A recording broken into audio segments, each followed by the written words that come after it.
right now.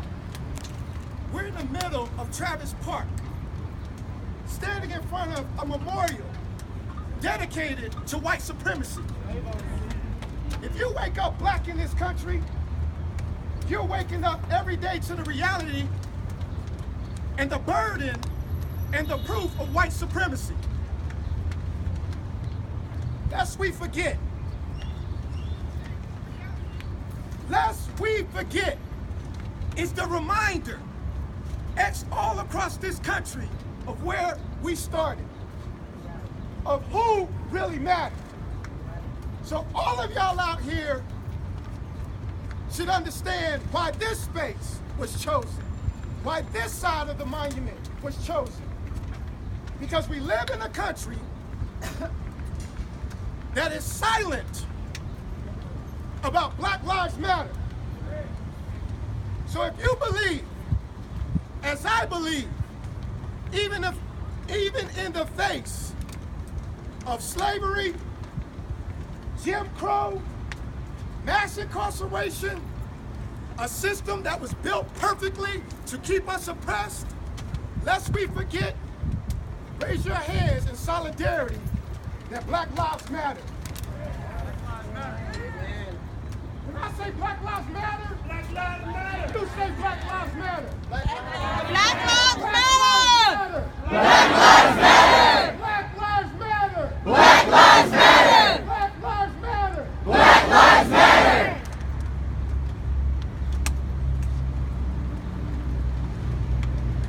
Mike Brown, when Mike Brown was killed in Ferguson, and I watched the outcome of a system perfectly designed to let killer cops go free, on my on my iPhone, I was in front of the Bexar County Courthouse. And when I watched McCullough pontificate on why Darren Wilson was justified in taking the life of our dear brother Mike Brown. Now, I know about Trayvon Martin. I know about Medgar Evers. I know about the little girls that were bombed in Alabama. I know about Emmett Till, we all do. And if you don't, do your Googles. But it was Mike Brown that woke me up. It was the slave of a high school kid with so much potential, and his life was snatched away in a moment filled with hate and fear by a man, a white man, hiding behind a gun and a badge.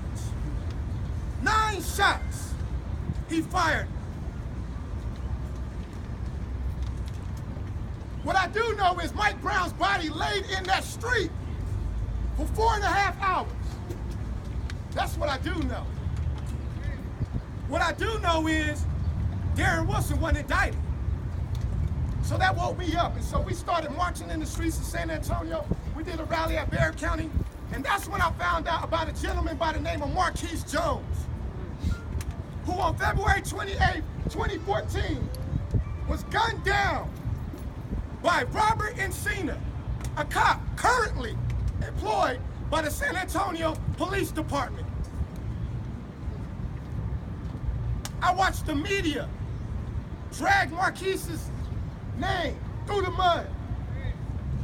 I stood with his aunt, his father, his brother, his sister, his daughter, his daughter's mother, in the street, occupying space, to remind you that Ferguson is everywhere. So I wear the names of those slain on the front of my shirt as a memorial, lest we forget, of how much Black Lives Matter in this country. The outcome of of Robert Encina's case, no indictment. Bexar County DA Nico LaHood sent the case before a grand jury. Now, we can't believe the grand jury process because